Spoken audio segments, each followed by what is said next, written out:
Audio Jungle.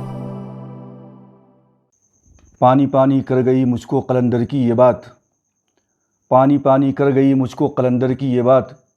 تو جھکا جب غیر کے آگے نہ تن تیرا نہ من۔ محترم ناظرین، اسلام کا بنیادی عقیدہ توحید ہے، یعنی اللہ تعالیٰ کو ایک ماننا،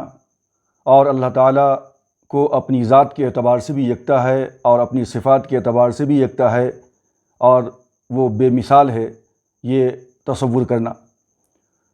حیات و موت کی کلید اس نے اپنے ہاتھ میں رکھی ہے، رزق میں وسعت اور تنگی اسی کے دست قدرت میں ہے، کامیابی و ناکامی اور فتح و شکست اسی کے حکم سے وابستہ ہے۔ توحید کا یہ تصور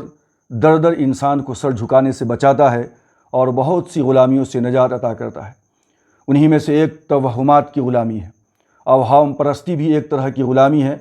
کہ آدمی اپنے پاؤں کی ٹھوکروں میں رہنے والی چیزوں سے بھی ڈرنے اور خوف کھانے لگے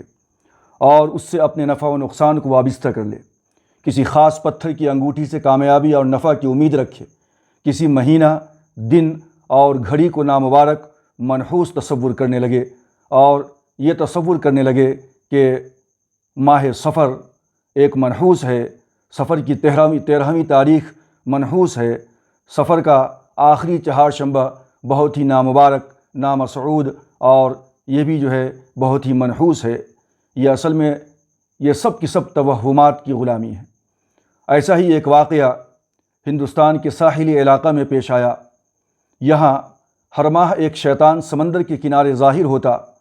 لوگوں نے سمندر کے کنارے ایک بت خانہ بنا دیا تھا جو بدخانہ کہلاتا تھا۔ جو دن شیطان کی آمد کا ہوتا، ایک کنواری لڑکی کو سجا کر سنوار کر دلہن کی طرح اس بدخانہ میں یا اس بدخانہ میں پہنچا دیا جاتا، اور پھر جب صبح ہوتی لوگ جاتے دیکھنے کے لیے تو رات کے اندر اس لڑکی کی عزت، اس کی عصمت کو تار تار کر دیا جاتا اور اس کو موت کی نیند سلا دیا جاتا۔ ہر مہینہ یہی سلسلہ چل رہا تھا کہ اچانک ایک دن ایک بوڑھی عورت، جس کو ایک ہی لڑکی تھی، قرعہ کے اندر جب فال نکالا گیا، جب قرعہ نکالا گیا، قرعہ اندازی کی گئی کہ گاؤں کی کس لڑکی کو آج اس بت خانے کے اندر بھیجا جائے، تو ہوتا یہ تھا کہ جتنی بھی جوان لڑکیاں ہوتی تھیں محلے کی، گاؤں کی، ان تمام کے نام پہ قرعہ نکالا جاتا تھا۔ جس لڑکی کا نام بھی قرعہ میں نکل آیا اس کو اس مندر کے اندر لے جا کر چھوڑ دیا جاتا تھا، اور یہ ان کا خیال تھا کہ اس لڑکی کو بھیٹ چڑھانے کی وجہ سے وہ شیطان کے شر سے محفوظ رہیں گے۔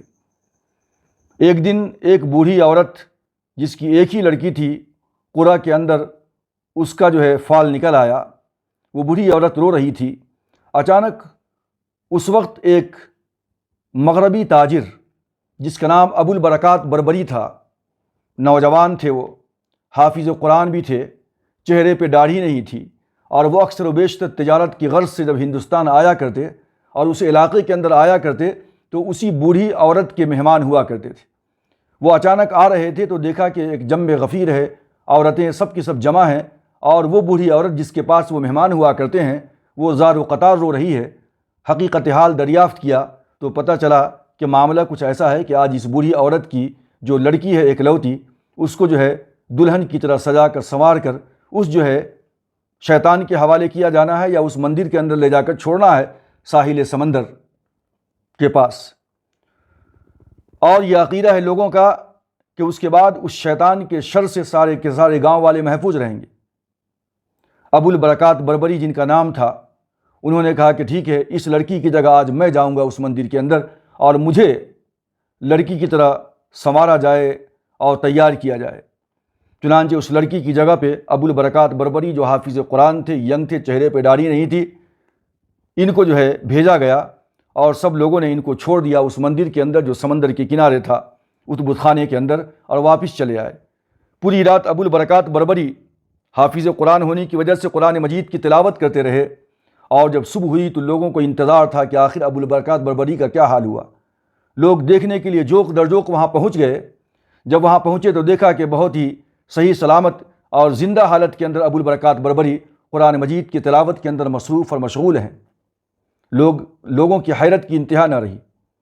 لوگوں نے پوچھا کہ یہ کیا معاملہ ہے؟ انہوں نے کہا کہ یہ اللہ کا کلام ہے جس کی میں تلاوت کر رہا تھا، جس کی بنیاد پہ یہاں تو کوئی نہیں آیا، کوئی شیطان نہیں آیا، کوئی انسان نہیں آیا۔ آہستہ آہستہ یہ خبر اس علاقے کے بادشاہ تک پہنچ گئی۔ بادشاہ نے ابو البرکات بربری رحمۃ اللہ علیہ کو اپنے محل کے اندر بلایا۔ ابو البرکات بربری نے اس بادشاہ کے اوپر بھی اسلام پیش کیا کہ میں جس مذہب کو مانتا ہوں، جس خدا کو مانتا ہوں، اسی کا بھیجا ہوا یہ مقدس کلام ہے، اور اس کی برکت کی وجہ سے وہاں پہ کوئی جن، کوئی شیطان اور کوئی انسان نہیں آ سکا اور میں محفوظ رہا۔ بادشاہ نے کہا کہ تمہیں 1 مہینے کا اور انتظار کرنا ہوگا، کیونکہ ایک متعین تاریخ کے اندر ہر مہینے میں وہ جن نمودار ہوتا تھا، وہ شیطان نمودار ہوتا تھا۔ گاؤں والوں کا خیال تھا کہ وہ جو ہے سارے کے سارے گاؤں کو پریشان کرے گا، گاؤں والوں کو، اور اگر کسی لڑکی کو دلہن بنا کر وہاں پیش کر دیا جائے تو سارے کے سارے گاؤں والے اس کے شر سے محفوظ رہیں گے۔ بادشاہ نے کہا کہ 1 مہینے کا انتظار اور کرنا ہوگا، اور اگر اگلے مہینے بھی تم نے سارے کے سارے گاؤں والوں کو اس شیطان کی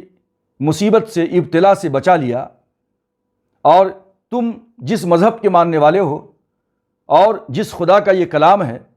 اگر اس کلام کے پڑھنے کی وجہ سے ہم سب کے سب شیطان سے محفوظ ہو جاتے ہیں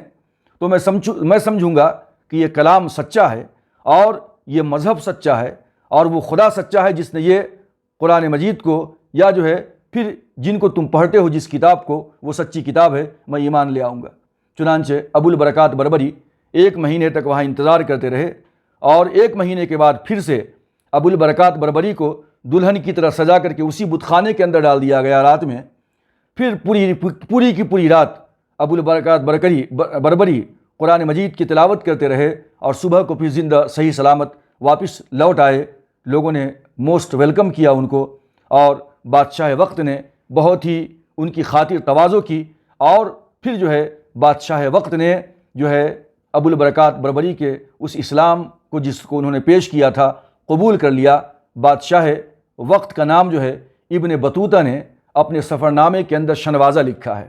اور اس واقعے کو ابن بطوطہ نے اپنے سفر نامے کے اندر لکھا ہے۔ اور آپ کو معلوم ہونی چاہیے کہ ابن بطوطہ وہ شخص ہے، وہ سیاح ہے کہ جس نے ساری دنیا کا سفر کیا ہے، اور ساری کی ساری دنیا کے اندر پورے کے پورے ملکوں کے اور وہاں کے حالات اس نے اپنی اس کتاب کے اندر قلم بند کیے ہیں۔ ابن بطوطہ نے بھی ہندوستان کے اس جو ہے عجیب و غریب واقعے کا ذکر کیا ہے، اور بادشاہ کا نام شنوازہ لکھا ہے، اور علماء لکھتے ہیں کہ شاید یہ شنوازہ جو ہے وشنو راجا کی شکل ہو، کیونکہ ہندوستان کی تاریخ میں شنوازہ کوئی بادشاہ نہیں گزرا ہے، اس کی بگڑی ہوئی شکل شاید کہ وشنو راجا ہو، اور وشنو راجا جو ہے ہندوستان کے اندر وہ بادشاہت کر چکا ہے۔ لہٰذا وشنو راجا نے ابو البرکات بربری کے اس جو ہے اسلام کے پیش کرنے کی وجہ سے اور شیطان کی ابتلا سے حفاظت کی وجہ سے ابو البرکات بربری کے ہاتھ کے اوپر ایمان لایا، اور اس بادشاہ یعنی وشنو راجا کے ساتھ ساتھ اس کی ساری رعایت کے اکثر و بیشتر لوگ دامن اسلام سے